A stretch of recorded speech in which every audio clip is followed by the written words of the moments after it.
the legacy in art education speakers about a decade ago. I took a position at Millersville University, and one of the first guests I brought to my class was Clyde McGeary. And as he started talking to my students, I realized that I had a lot to learn about the history of art education in Pennsylvania, but also was compelled to document the things he was saying, because it occurred to me that I wasn't the only one who didn't know the history, and the value of what he shared was so great. So at that point, I was in a role at PAEA that we call the conference consultant. And so the following, maybe like 2 years later, we designed a legacy in art education speaker series that typically is a breakfast that we hold at the conference. And so this is almost 12 hours later than we've ever held a legacy in art education speaker. So feel free to have breakfast for dinner if you'd like as we listen. But the first legacy in art education speaker happened in Harrisburg in 2015, and we've had a speaker every year since. The people that we've honored so far are Clyde McGeary, Lynn Horashak, Sarah Tambucci, Mary Lou Dallum, Mary Ann Stankiewicz, and this year we have the honor of hearing from Kelly Armour. And the last thing I'll say is that we have documented all of these talks. And it's pretty amazing to know that the history of our field is being recorded through stories folks have told. And so on PAEA's YouTube channel, we are working on having the Legacy in Art Education series be its own, you could search specifically for just those because there's a lot of media up on PAEA's YouTube channel at this point. So I hope you enjoy this. Kelly is our 2020 Legacy in Art Education speaker, and this is the last formal event of the 2020 online conference. And so when we return, fingers crossed, to a face-to-face conference in the fall, the conference team and Dana Ativo, the conference consultant, have already nominated the next Legacy in Art Education speaker. So you could look forward to hearing from another one of our legacies in the fall at the conference. All right, Mary Elizabeth is going to introduce us to this year's Legacy in Art Education speaker. Yes, thank you, Leslie Gates. It was my pleasure to co-nominate with Jess Alesso Kelly Armour for this honor. We looked to the Erie region and we said to ourselves, who has made a really strong impact over a period of many years to arts education in the Erie region and in the region to the Northwestern Pennsylvania region. And Kelly has been named Outstanding Art Museum Educator of the Year, and she has received a Prophet of Peace Award from the Benedictine Sisters of Erie, and 2013 Imagine Award for her service to art education through Erie Arts and Culture. So she's received many honors, but this honor is really special to me to nominate Kelly for because of her influence on so many art educators in the region and so many people who have come together for projects such as Kids as Curators and the Old Songs, New Opportunities projects, where many art teachers and music teachers have learned of beautiful things happening in our community that they were not active with before, and especially with diversity and community engagement. And I first got to know Kelly, and I think about 2005 when Chris Fontes and I met with Kelly, I think at maybe a coffee shop on State Street to plan for Kids as Curators. And soon we asked Kelly to join the board of the PA Art Education Association. And we got in, I think, her car with the cow print seat covers and drove to Harrisburg. And there's nothing like being in a long car ride to really get to know someone. And of course, our collaborations have just continued over the years with many projects. Most recently, we and several of us here were on Cherry Street and Brown Avenue painting a new mural with a community collaborator. So it's my pleasure to introduce Kelly Armour as the 2020 Legacy Speaker in Art Education. Well, thank you. It's such an honor. It's such an honor. And this is going to be not oppressively formal. since we all fit in the same Zoom screen, which is pretty wonderful. And as long as you feel comfortable, it's really great to see your faces.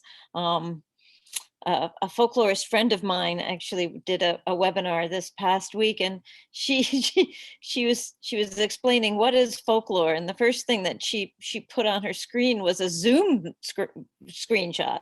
And she said, you know, culture, it's everywhere, and different people and different groups have different cultures. And this might be an odd way to talk about culture, but I tell you, my 8-year-old son went wandering over while I was in a Zoom talk video conference, and he was like, everybody's got their cameras on.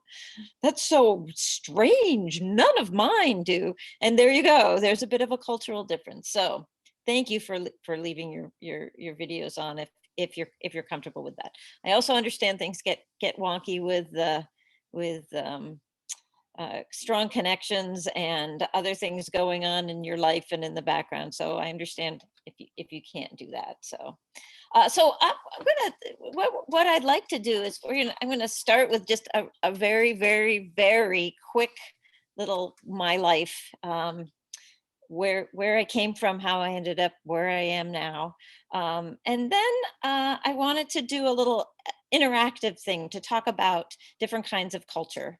And then we'll get to, and then I'll talk a little bit more in depth, maybe if it seems appropriate, about some of the work that I did with in the community and with kids as curators and art museum education.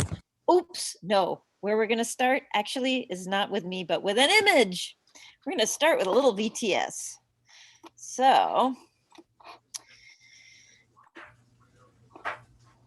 and here we go. This is a painting. And well, what's going on in this painting? A community happening. A community happening. So what do you see that makes you say it's a community happening? Well, a whole bunch of people. I guess looking at this quickly, it looks like there's 4 different groups of people: blue, red, black, gray. But they're all intermingling and they're all interacting, and appears to be everybody is rather happy. All right, so you're noticing their facial expressions look, for the most part, happy. You're noticing that there's there's 4 different colors: the blue, red, black. There's one gray on the bottom left. Oh, and there's a gray. Yes, there we go. Yep, and there's one gray person down here, and that they all seem to be. I said, did you say they were celebrating? What do you see that makes you say that they're celebrating? I said they were interacting, but it does look okay. like they're celebrating. There's potential drink or food in the containers. Huh? Dance probably. There's male and female. Right. Looks like so they're maybe cooking. That looks like they're cooking. cooking. Okay, so you see some cooking implements. What more can you find? Composition's really I'm on a dynamic. webinar. It gives a celebratory feel to it. Yes. You're getting a celebratory feel. So do you know what do you see that makes you say that it's celebratory? I think it was more of a feeling and the colors Mhm. more than what I was seeing individually. It was just the image at first glance and noticing the movement and the smiles and the color. So you're noticing movement, smiles, but you're getting a kind of overall gestalt of there's some sort of celebration. Okay. What more can you find? From the chat, we see that everyone is touching in some way. Ah, okay. Thank you. Yeah, I'm not going to be able to toggle the chat, so I'm gonna whoever's did I that. got your back. Already the chat, right? Yes. So everybody is linked in some way to another person. There looks like there's physical contact with everybody. All right. They are in a nondescript location. There is a bit of a background with the blue and the yellow and the white and the greenish gray, but not anywhere in particular. Yeah, so you're not getting any, there's no landscape tropes there, in other words. Okay. There's a lot of echoing shapes around the figures. Oh, I had a hard time hearing that. There's a lot of echoing shapes around the figures. Ah, echoing shapes. Can you tell us, let's look at one of them in particular. Do you have one that you can? If you look at the armpit of the red figure towards the top, and there's these sort of crescent shapes repeated underneath the armpit. So you're seeing, and what did you call those? Crescent. Oh, the crescent shapes, yes. But initially you had a really Echoing, lovely, like an echo. oh, echoing shapes. Okay, so you have these crescents up here, and then you're noticing other these sort of squiggly lines down below. So yeah, there's repetitive patterns and repetitive shapes mixed in. And the patterning is more random. So yeah, so the patterning is random. So there isn't, you really aren't sure, you don't see this regular, you don't know what quite to expect. If you look in one zone of it, it's not really going to let you know what the next zone is like. And it creates a lot of energy. Yes, lots and lots of energy. Okay. There the are use of some space. Oh, sorry. Go ahead, Mary Elizabeth. I was just going to say the use of space is a little bit like a puzzle where the negative space is used actively, that the negative space is engaged with those patterns. So there's a lot of density of pattern. Very dense, very busy, you might say. And the negative space is plays a very active role. Angela in the chat says the movement in this piece reminds me of Keith Haring. Okay. So yeah, it bears a resemblance to Keith Haring's kind of vibrant movement.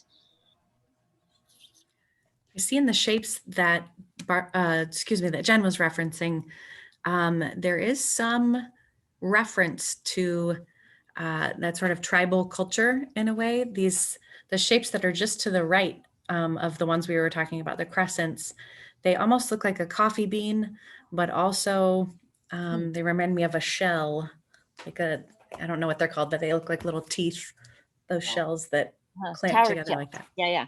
Thank you. Yeah, so you're noticing things that sort of echo tropical or Africa.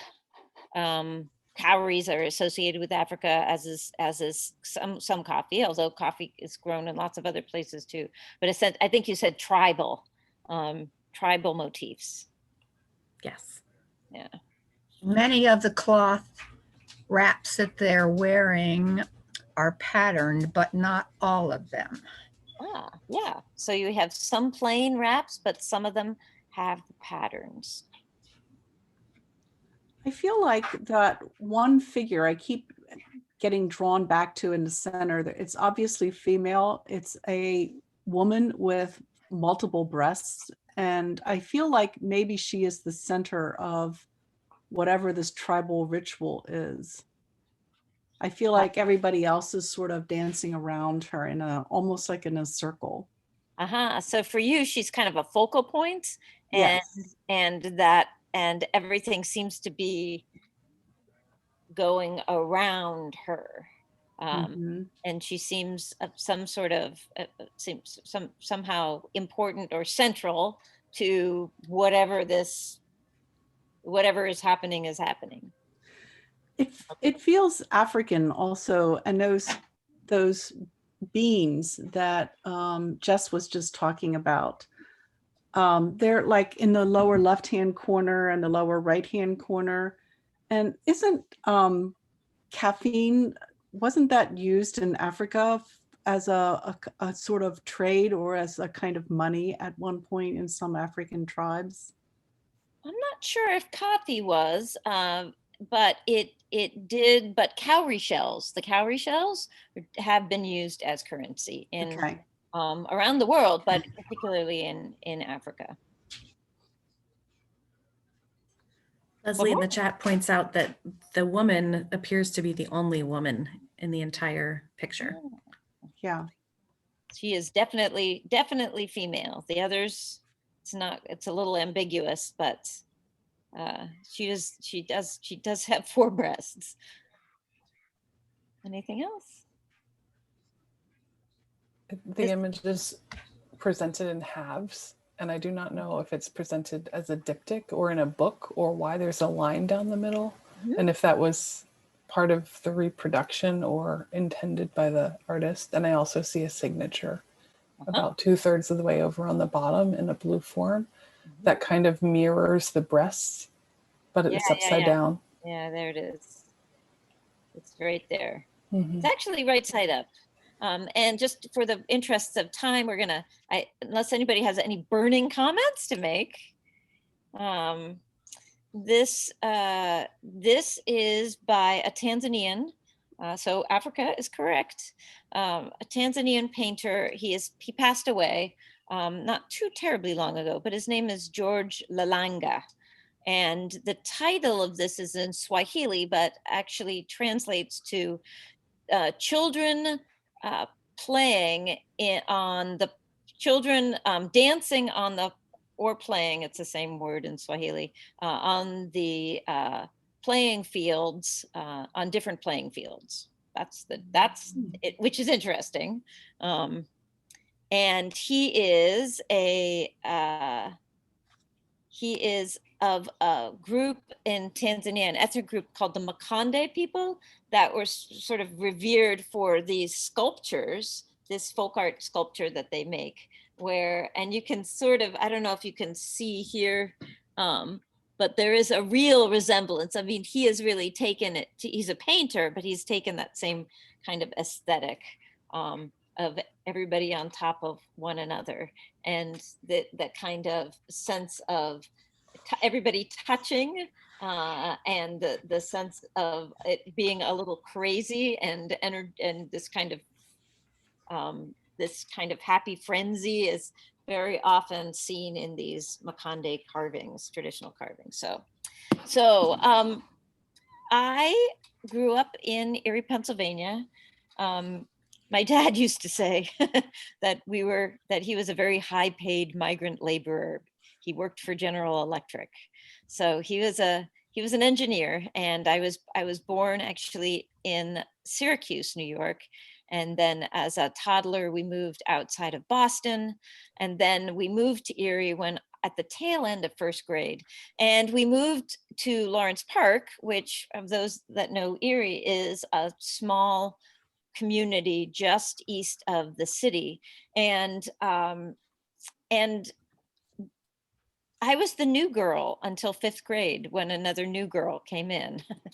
So I had this, and it was a bit of a culture shock coming to Lawrence Park. I might have felt very differently if we had moved to Fairview or even in the city, but it was, I was surrounded by Catholics, all these kids, and it was pretty amazing to me. I didn't really know any Catholics till I came to Erie, and it was the spring of my first grade, and then going into 2nd grade, everybody was doing their first communion. I had no idea what it was, but I felt that I was getting cheated because they all got stuff, right? And I remember going to my teacher and asking her, because I didn't figure my parents would know what it was. So I asked my teacher what it was, and she blanched. This woman who never blanched. She was like salt of the earth. It was one of her last years before she retired, Mrs. Mrs. Rhodes, she blanched and told me I had to ask my parents. And that was my first foray into realizing that not all questions are acceptable. But I ended up going. Well, I ended up I was music. Oh no, I did want to mention that my very first career choice was to be an art teacher. And aside from wanting to be a ballerina when I was 4, right? Or a princess maybe when I was 3. So, but this was like the first informed I could do this because I had an art teacher that I loved, and that was Mrs. Coral, who is a longtime PA, and now her daughter and her husband are all art teachers. But it was this magical place that she had, her art room, and where we tried all sorts of different things. And I also loved music, and that was really my passion as a youth. And when I wanted to go to college, the idea of going to a musical conservatory held absolutely no interest, none at all, because I loved the world and I was curious about everything. And going to a conservatory would mean that I would just really focus on the craft of playing the flute. That was my main instrument. And so I wanted music to sort of tie everything together. So I wanted to go to a great school with a great music program. So I ended up getting accepted to Yale University, and I thought it was going to be nirvana. I was disabused of that notion within weeks. It was nothing what I expected it to be. Now, I also credit that my high school education was pretty rigorous. I spent 2 years at a boarding school in Massachusetts before I went to Yale. And it was really, really rigorous education. And it was about thinking and making up your mind and weighing the alternatives. And when I got to Yale, I discovered that that wasn't really as important as being able to drop names. I also was astounded at the sexism there. And I now realize also in retrospect the racism there. The elitism there was pretty oppressive. It began to occur to me that the reason people wanted to go to places like Yale is because they could make those connections with the upper echelons of society and be able to build upon those relationships. But it was very clear that somebody from suburban Erie, Pennsylvania had no power there at all. And I remember trying to pipe in with my thoughts at certain seminars. And I remember the teaching assistants or the professors saying, no. You're not supposed to have an opinion until you're published. You're supposed to quote what you've read. And there was also this kind of academic machismo that was in operation where you're supposed to be taking 5 courses a semester. Each course assigned a book to read every week. So, and these were not, 100-page books. These were sometimes 500-page books. And there was this expectation that you were going to read 5 books in a week and be able to absorb that material. Of course, nobody did. You learned to skim and you learned to be kind of good at quoting the major points, but there was no time really for reflection. That wasn't what it was about. So I fell into an African drumming seminar, which really changed my life, because at the same time, I was also very frustrated with the music program. The music program is a very famous music theory department, and which is all about studying classical music between 1750 and 1950, preferably of Germanic composers, and it's about doing the numbers. It's basically all about harmony, and it's how the numbers of the chords work their way out. And I was astounded. I remember asking my theory teacher, when are we going to talk about emotion? When are we going to talk about feelings? When are we going to talk about aesthetic? When are we going to, and he's like, no, this is the foundation of music. I said, and when are we going to talk about other music? No, this is the foundation of music. This is where we're going to start. And if you want to drop out of this course, you may. Again, the question was not a good one. I never in my life was a notorious person. I was always the good student. And all of a sudden I got this reputation for being a bit on the edge, on being a rabble rouser. And it blew my mind. So I took this African drumming seminar that was being taught by a guest musician, and it was exactly what I was looking for. It was about basically studying culture.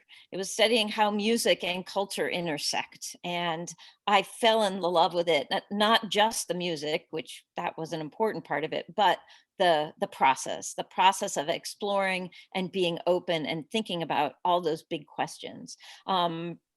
So I decided to leave the ivory tower and to go to Africa. I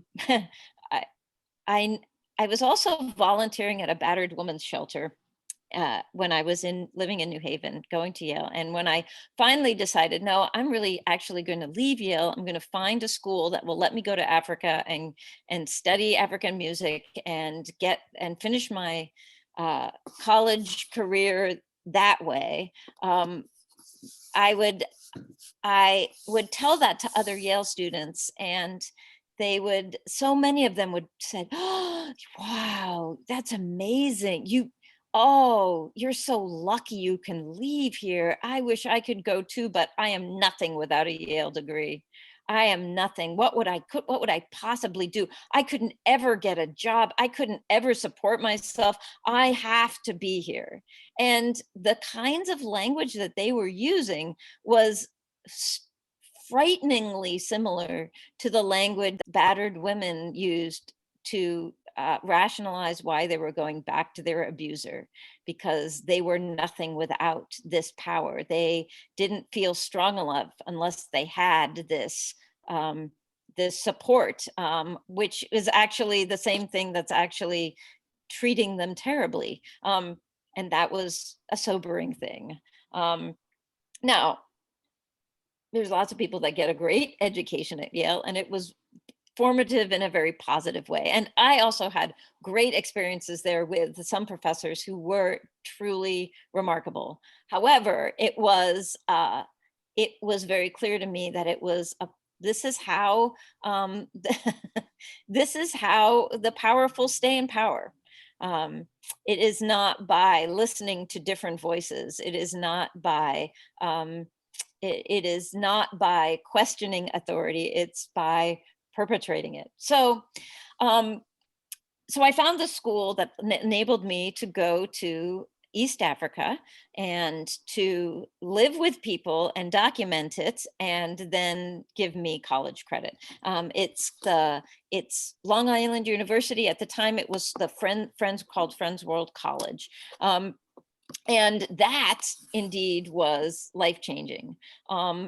To be able to live with families and to learn music and to watch traditional life unfold around me all the time. It was another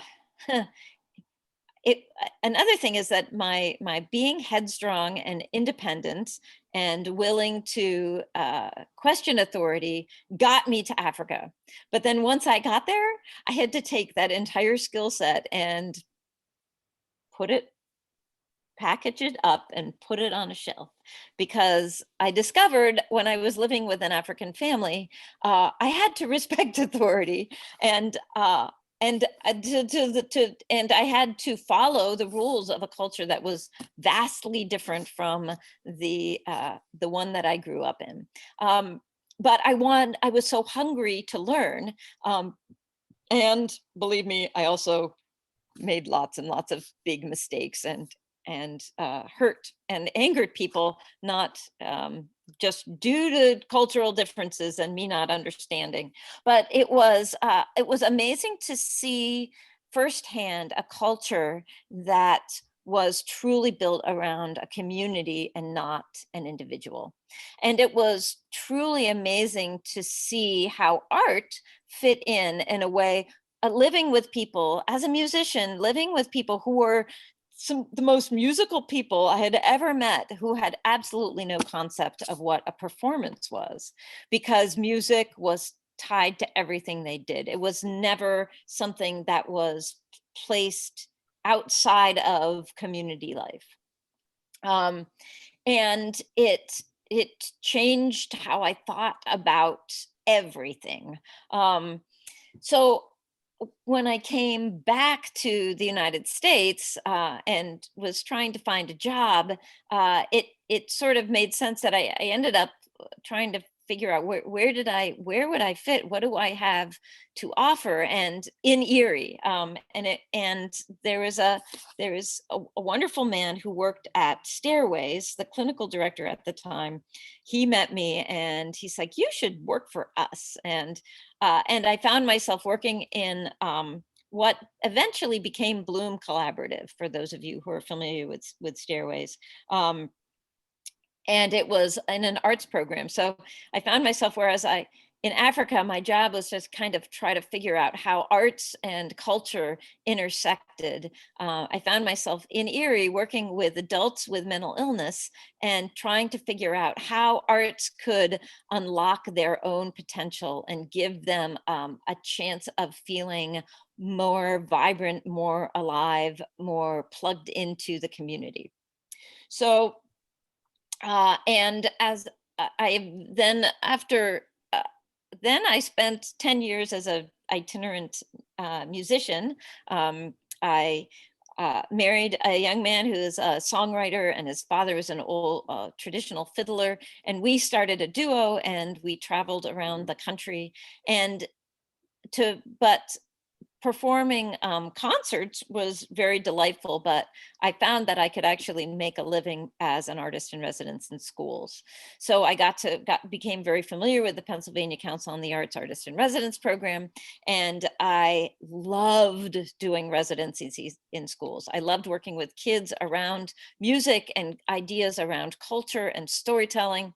And then a part-time position opened up at the Erie Art Museum. They were looking for senior patrol leader's job is. They were looking for a folklorist to start to work with a statewide program that the Pennsylvania Council on the Arts had, that basically gave a little bit of money to different regions of Pennsylvania to have to identify traditional artists in the region and to create more access for the community to folk artists and vice versa. And so I started at the museum. And when I started at the museum, I was just amazed by the amazing exhibits that kept changing and what a fascinating place it was. And I said, where's the kids? There should be school kids coming through here. You could do so much with this. And although I have my visual art background is not extensive at all, I had exactly what the museum needed, because they didn't need somebody with an art history degree. They needed somebody who understood school culture and how to work with teachers and how to make exhibits relevant to both teachers of all stripes and students of all ages. So that's where I wound up kind of creating an education program at the museum alongside the folk art program. And so that's my story. That's in a little nutshell. I'm now doing the same folk artwork at Erie Arts and Culture. I left the museum a couple of years ago. But what I want to do is this little exercise, and is it still in the chat box? Let's see. I believe Yeah. it is all the way at the top, Kelly. Are Oh, you- yeah. It's right at the top here. We could copy it again and just post it. So what I want you to do is hop onto this Google Doc and this is a little exercise that I've done in lots of different situations, and I never get tired of doing it. So basically, we've got this spectrum between traditional cultures and modern cultures. And again, it is a spectrum, and it isn't a binary thing. But and we can all jump in and type into it. So I would say, if you think about a traditional society, think about societies 100, 200, 500 years ago. Pretty much 500 years ago, everybody was living in a traditional society, pretty much. And a modern society would be Tokyo, New York, the most urban, most connected, most dense urban populations are a good way to sort of define modern. So what defines food in a traditional society? What do people eat?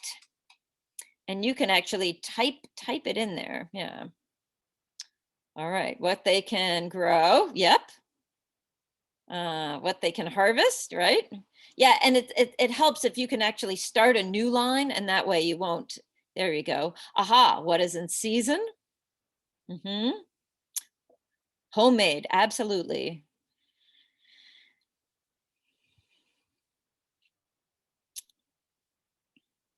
Yes, not processed, not manufactured. It is completely natural. Yep, what they can kill, hunting is part of that. We could also add foraging too. Ah, comfort. That's interesting.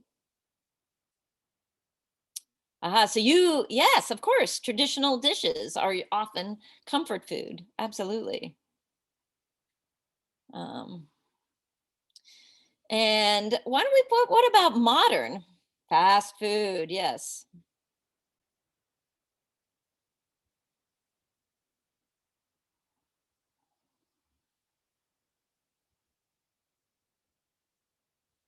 Takeout. It has a long shelf life. Yes, it does. Yes, food is often prepared by somebody else in a modern society.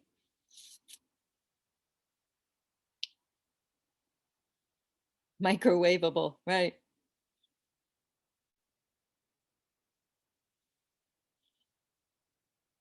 Instacart, yes.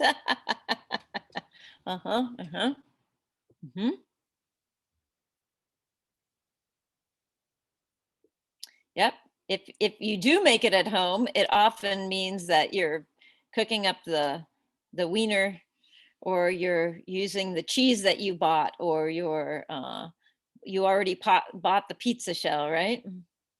Whoa.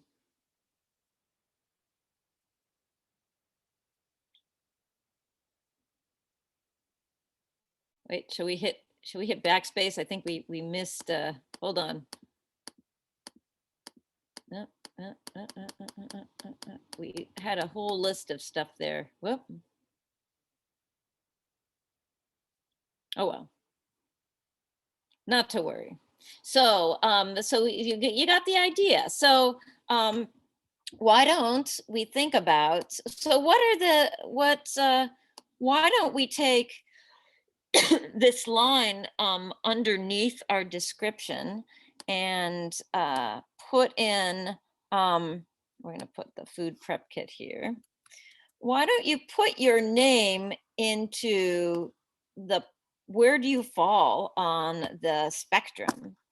So do you prefer food that is utmost traditional? Then you put your name under in the one, or if you're sort of like traditional, but you also like modern, you might put yourself, there we go. Yeah.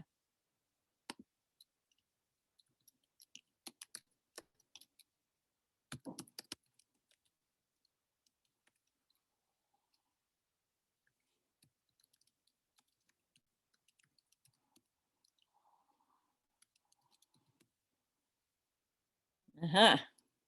What we got? Oh man, look at all you fence sitters. Except Barb, you're a 5.5, so you slightly onto the modern. All right. All right.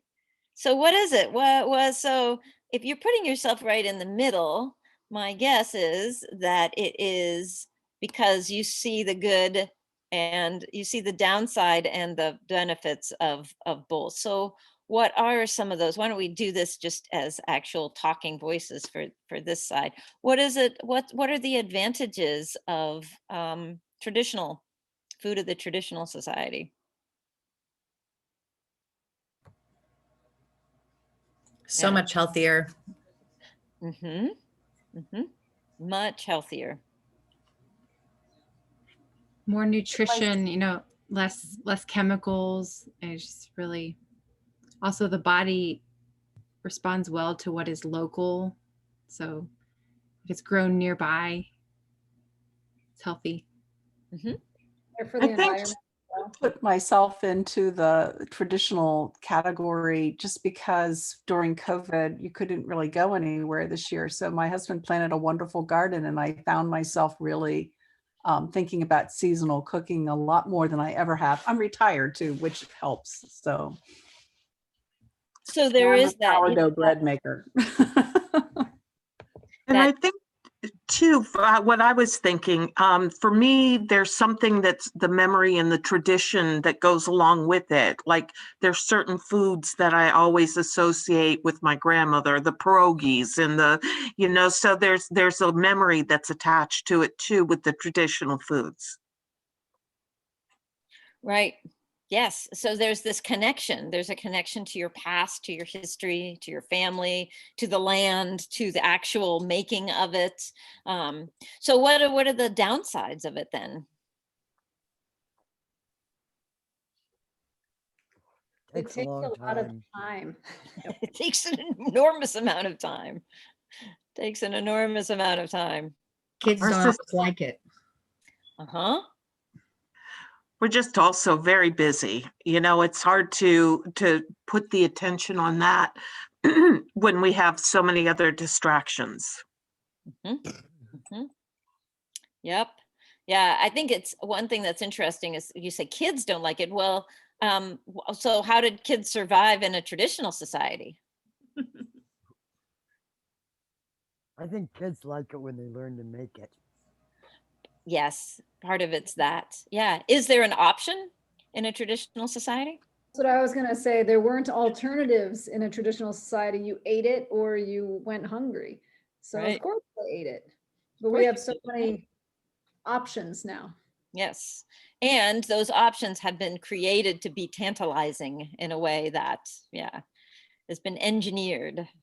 So, but you end up liking it more if you've actually grown it yourself and cooked it yourself too. I think that's part of it. So it's that you're into the convenience. I also suppose that one of the major advantages of modern society is the huge array of choice, right? That's kind of amazing that you can get Chinese, Thai, Italian, takeout, pretty much all these different world cuisines are right at our fingertips, which is extraordinary and wonderful. So let's go back to that, the document. And why don't we, oh yes, good, I see, yes, there you are, Melissa, you're putting yourself in the traditional camp. So let's look, why don't we look at this, why don't we look at the others and just have a kind of free for all? We've got schedules and time. We've got living arrangements. We've got knowledge and learning and art and music. And why don't you, yeah, why don't you start? Yes, there you go. Fill in whatever you want.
I'll share my screen so that Leslie Grace can Oh, right. Thank you. see.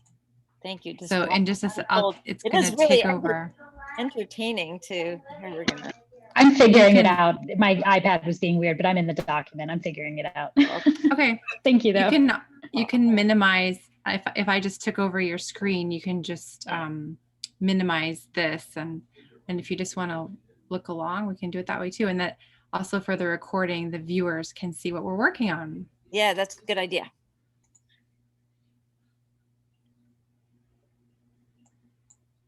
This is really cool to watch it.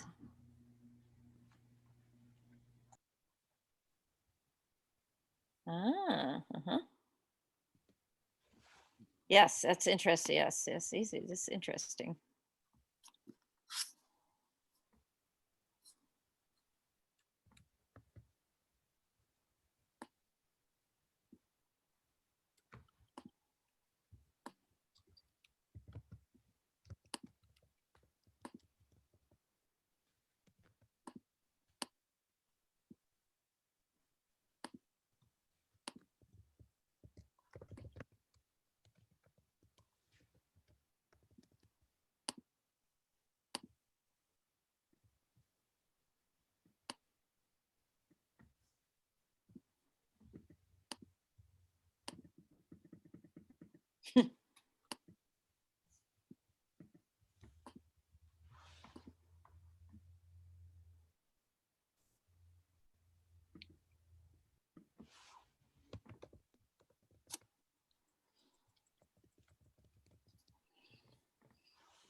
It's interesting to see how much technology plays in all of these categories.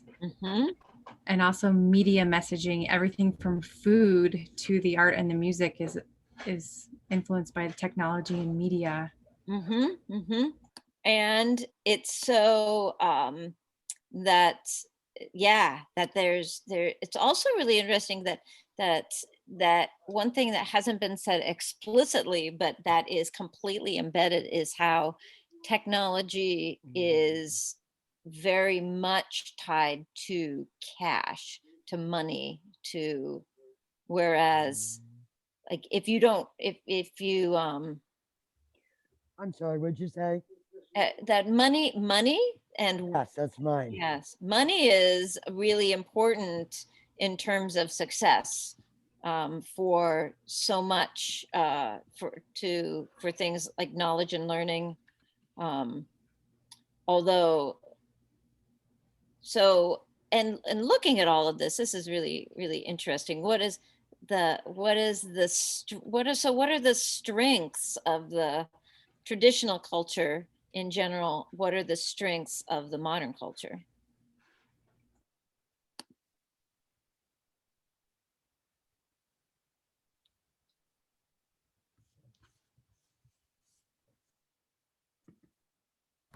I think one of the strengths of modernism is just the change.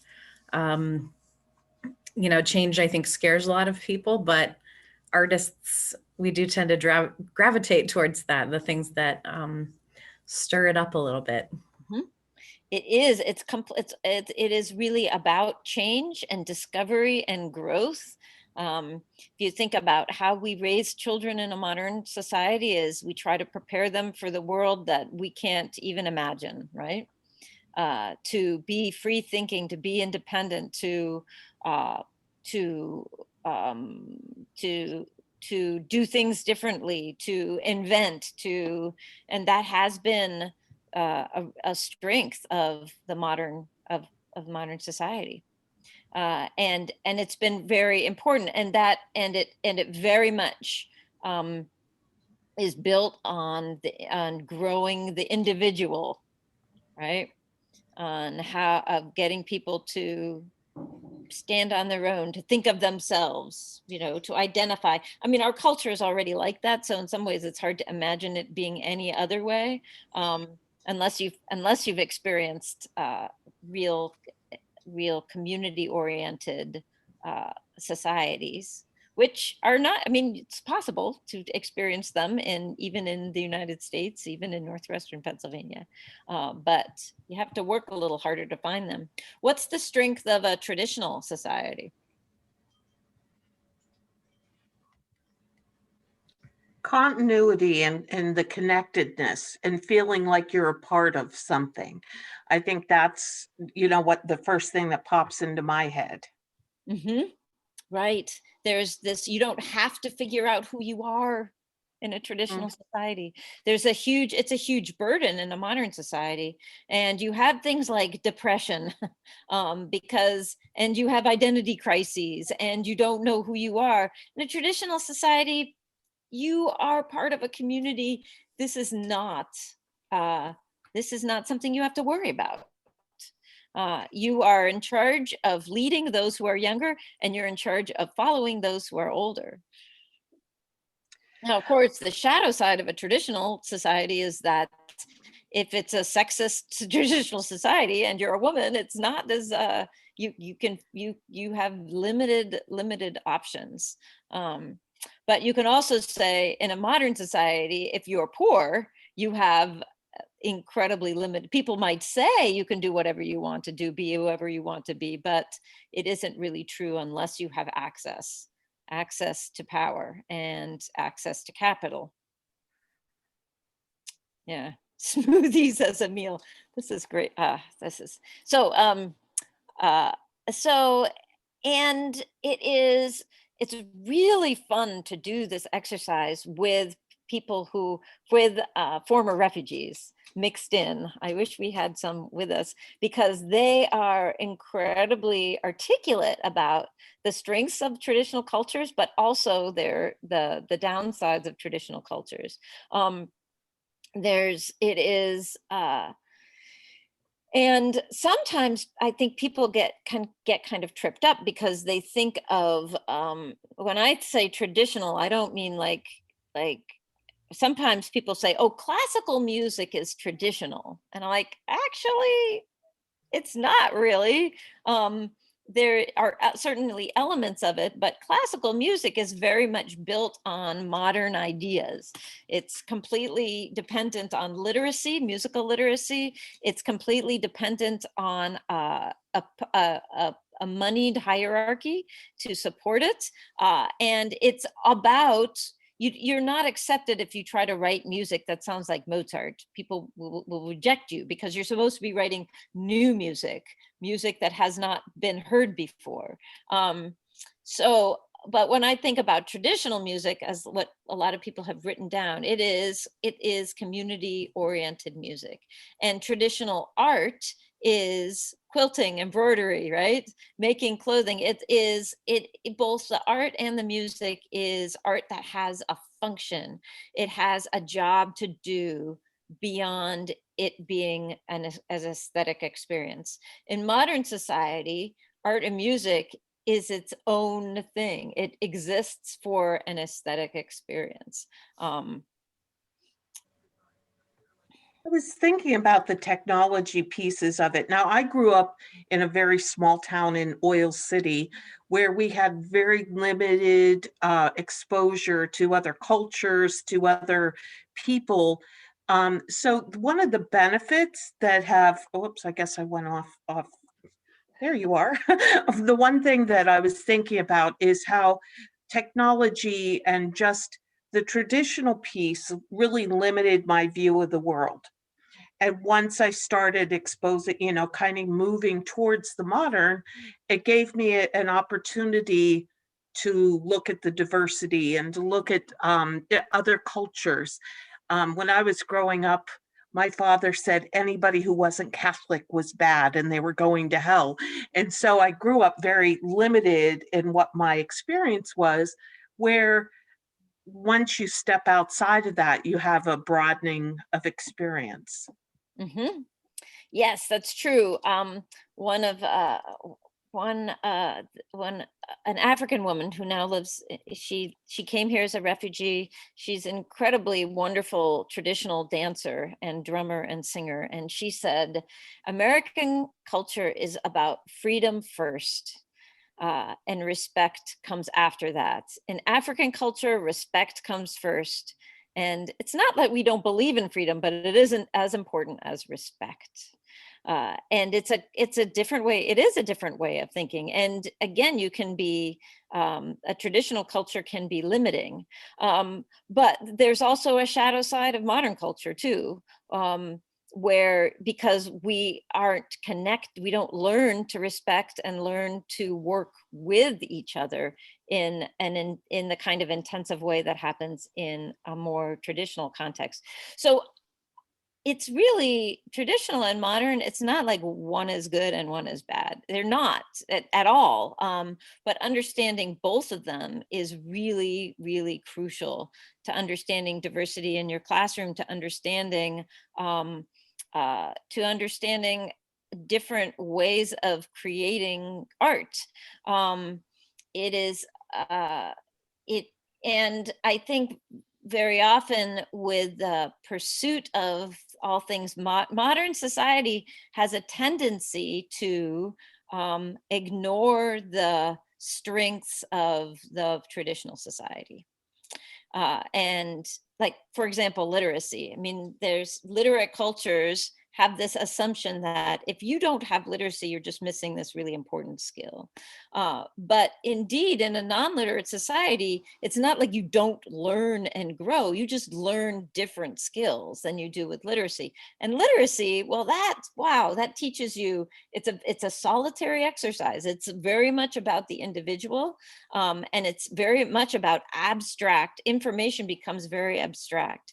In an oral society, you really learn to watch and to listen, and you learn this deep kind of empathy, and you learn also a deep kind of intuition that doesn't happen in that literate, scientific, modern culture. And those are so important. I remember doing this exercise with a group of special ed teachers. And one of them was looked at the traditional side, and it's about, and the list they were coming up with saying, well, it's very repetitious. It's really built around relationships, whereas modern is everything's always different. And it's really not about, it's about the next new thing. And she said, boy, everything on the traditional side is everything we're being told as educators is the best way to reach kids who are special needs kids. If we don't have a relationship with them, we can't move forward. If we need to figure out ways to do the same thing over and over, because that's where they learn best. It's like, she said, wow, this is a way better classroom orientation for special education, which I thought was kind of astounding. So any other comments? I just, Kelly, I did this for the first time with you when you collaborated with my university students, and you were an artist in residence with an aesthetic education class I was teaching. And then I did it again tonight. And I was thinking, living in this pandemic historical time, it would be interesting to reflect on health and issues of health and community versus individual responsibility. And you mentioned freedom and respect, and to think about the ways that we have, how our lifestyle has in many ways shifted, as Melissa was talking about her relationship to locally grown and homegrown food, and how some of our traditional orientations to reliance on the community from a health standpoint would be interesting to add to this now. Yes, it would be. We really do. And the idea of, I mean, I don't think we've really thought about public health until most of us haven't really considered it, besides from, you know, looking at what restaurants got flagged by the health department. You know, that's pretty much our experience of many of our experiences of what public health professionals said. Now we think about it in this, like this deep way every day. And do I, you know, wearing a mask and what's safe and how open do you make the schools and all of that? Yes. Yes, yes, yes. Also, I mean, it isn't a surprise when you look at people who are most vulnerable to COVID are people that are living in close quarters. I mean, again, you've got, you know, in Erie, lots and lots of new Americans have been struck with COVID, along with other people who live in poor neighborhoods where you don't have separate bedrooms, you don't have space. It's harder to keep healthy. It's harder to not spread. It's much easier to spread a virus when you live, when not everybody has their own bedroom and bathroom, right? So that's another thing that to consider. Yeah. And in one sense, that idea of, I think one of the shadow sides of modern society is if you've got money, you can do whatever you want. But that idea of a responsibility to a broader community doesn't always equate in a modern society, because it's about, well, my money is mine. Again, you think about it, in a traditional society, where is the wealth? The wealth is in the food, but the food is only going to go bad if you hoard it, right? You have to, if you share the food, it makes the whole community healthy. When you start having to pay for food, then it's like, well, this is my money, you know. When money is part of that, then it's this sense of, well, this is my money, therefore it doesn't belong to the community, it belongs to me. Then you get this distance from the greater community. What would make everybody healthier? Those are big questions, you know. Those are big questions. But I know it's already after 8, so it's a Sunday night. I don't want to keep everybody, but I do wanted to show, because we have Jen here and Mary Elizabeth and Barb. I just wanted to mention this just wonderful thing that made me so happy, even if it was during the pandemic. Was a mural. So we had this very traditional artist. She's a henna artist. And she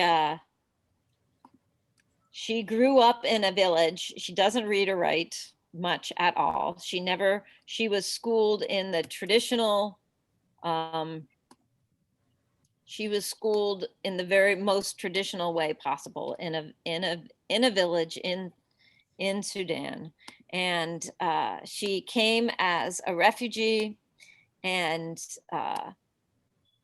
there's and we had grant funds that we pivoted for COVID to have artists, instead of them presenting at Celebrate Erie, the big downtown festival, to have them collaborate with one of the markets, ethnic markets in town, to improve the facade. So there's Nawak, and there's some of her henna art on her. That she's noticed, she's even got the scarification on her forehead. That's part of what a Shuluk woman, this is the ethnic group she's part of. This means you've come of age when you have these marks on your forehead. And henna is a community celebration among women to mark rites of passage, in particular weddings, but also it marks a woman who is married. And it's an adornment. The henna grows right there. They make it into a powder, and then they make it into a paste. Although Nawak prefers to use hair dye now that she's in Erie. It's a lot easier and faster and more accessible. Really? But yeah. So, and it shows up on her dark skin better too. So she's teaching henna to her daughters as well. So these are some of the work that she and her daughters have done. It's really pretty stunning, and it's very bold. If you're familiar with henna, it's different than the henna that comes from South Asia, which is way more delicate and intricate, where it's very African. Hers is, and she's very much like Sudanese henna. It's bold. It's very strong lines. So she decided to work with this market right at the corner of Brown and Cherry. It's owned by a Sudanese man, and thanks to the help of Jen Peters and other art teachers in Erie, they helped walk her through the whole process. So we took the panels that go around the door and sized them down to something that's basically arm's length, which is what she's used to working. That's the scale she's used to. And she came up with bunch of different ideas, and she chose a couple of different designs from these mock-ups that she did with henna. And then there's Kathy, yes, helping her Kathy out. Johnson. Yes, Kathy Johnson, thank you. Kathy Johnson.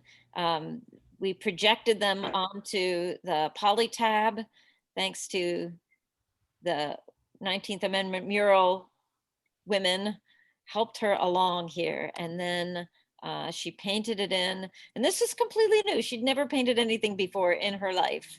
And there it is, the finished product.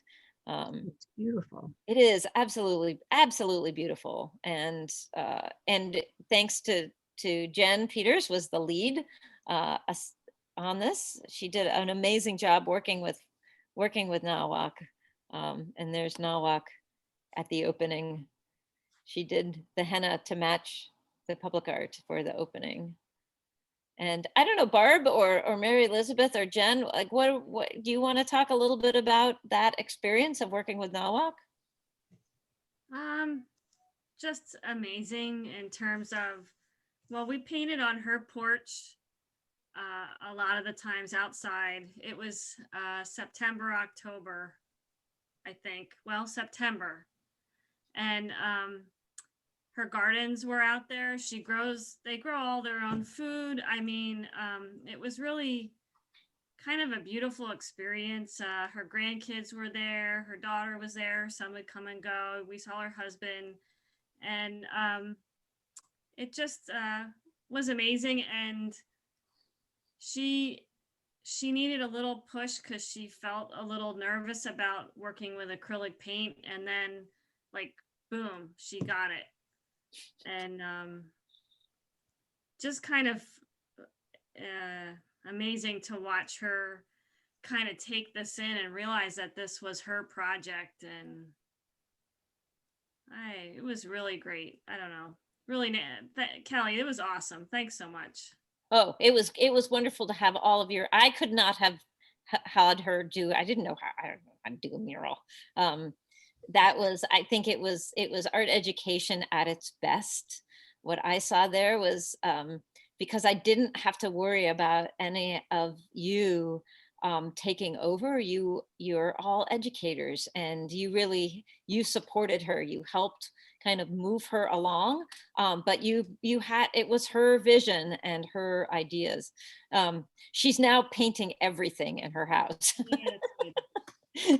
She'll send me these pictures of the lampshades are painted, the baby grandchild's crib is now painted. Now there's this other thing.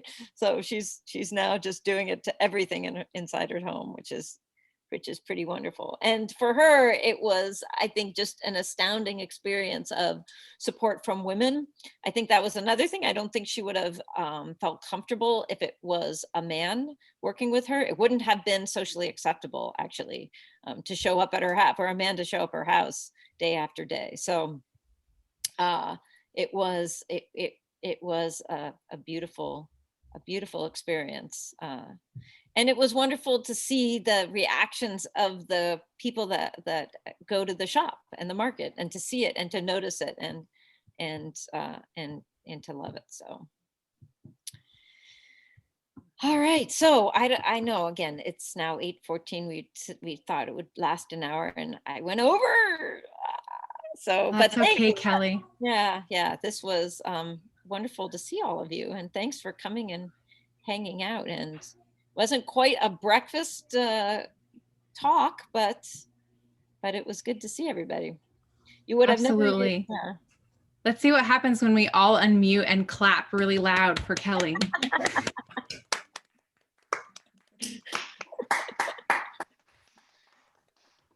Resounding applause. Thank you so much, Kelly. It's always good to be with you and hear your stories.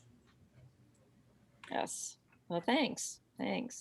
Yes, yeah, and I don't think we solved anything, but hopefully we got better questions out of this. So, right. Kelly's our go-to for all sorts of amazing connections in Erie. I mean, truly. So thanks. For sure. We are so lucky to have you just in our lives individually, but also I know all of us talk when we get together about what a treasure you are. So well, thank you. Thank you. Yes, it is there. Erie has amazing diversity, and it's and that the more people are get to know it and are less afraid of it, the healthier our community and more vibrant and happy our community will be. So definitely. Well, thank you so much, Kelly. And before we let everyone go, just a few housekeeping items. We hope you enjoyed this evening's presentation. Please find the link in the chat for our next PAEA WebinART, Feminist Pedagogy and 3D Printing in the Middle School, which is scheduled for Sunday, January 25th at 7 p.m. The link to register is also available on the PAEA website under the Professional Development tab, as well as the PAEA Facebook and Instagram pages. And and also from forthcoming emails for your region and division reps. Please also make sure that you have signed into the chat to verify your attendance. And again, we thank Kelly and all of you for joining us this evening. Can I just say one thing? Sure. Jess is going to be co-leading a book club with Dr. Lisa Kay in March and April with Dr. Lisa Kay's new book on Dover book on art therapy. So you should promote that a little bit. I kind of forgot about it. I've been reading it, but yeah, I had my mind on this tonight. So thanks, Melissa. Sure. Well, we hope that some of you will join that book club. So it'll be great. Kelly, are you up for hanging around if anyone has more questions? Absolutely. I'm not going anywhere. Okay, I'm going to stop our recording, but folks, feel free to hang out for a few.